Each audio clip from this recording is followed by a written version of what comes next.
Look, she's a great congresswoman. She is a star in the House. Congresswoman Malliotakis. She is a superstar. Let me bring you up. Thank you. How are we doing, Pennsylvania? All right. Well, it's actually very beautiful up there.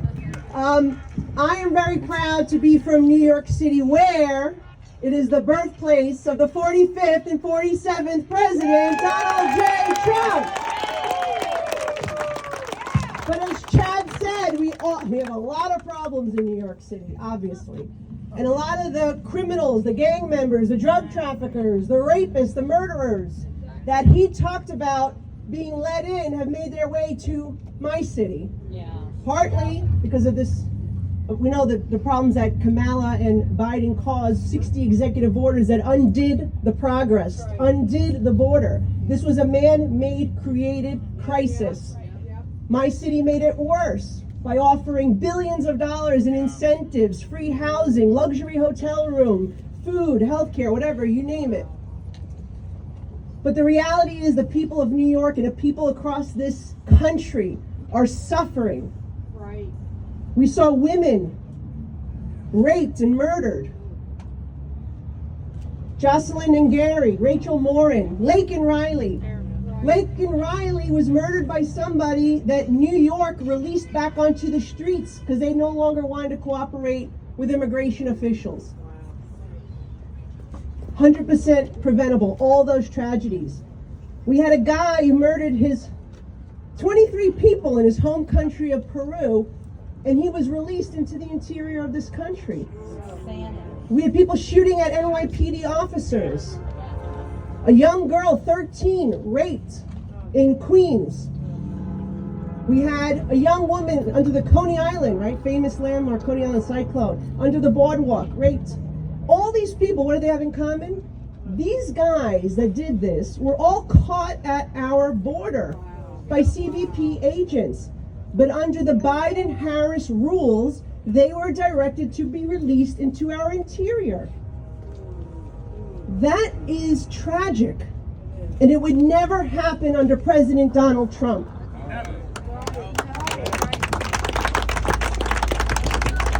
Now, we can also talk about the other issue that people care about, and that is the economy.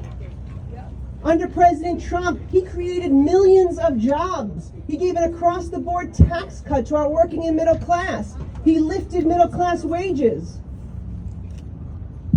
We had the lowest unemployment among African Americans, among Hispanics, among women. Not anymore. Now we have high gas prices. We have, and by the way, the only reason they've come down a little bit right now, even though they're still about 80 cents more than what they were under President Trump, is because they're raiding the Strategic Petroleum Reserve because there's an election coming up. So don't be fooled. President Trump, we had cheap gas, now we have high gas. Under President Trump, your utility bills were much lower. Now you can't even pay your bill. Seniors can't afford it. Under President Trump, we had low interest rates. Now they're 2.5 times that. You want to buy a home in Kamala's America? As we say in Brooklyn, forget about it.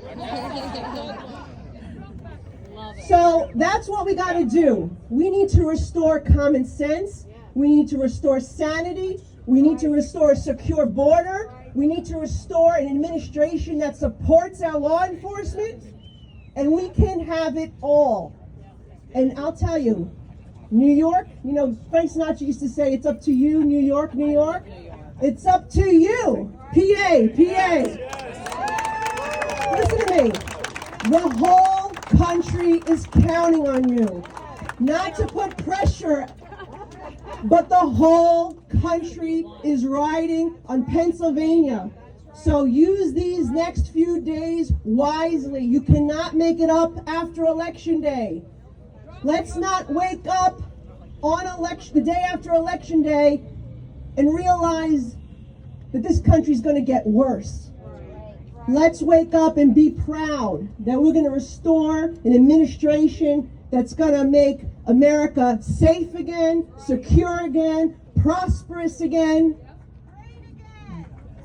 affordable again, and yes, we're going to make America great again.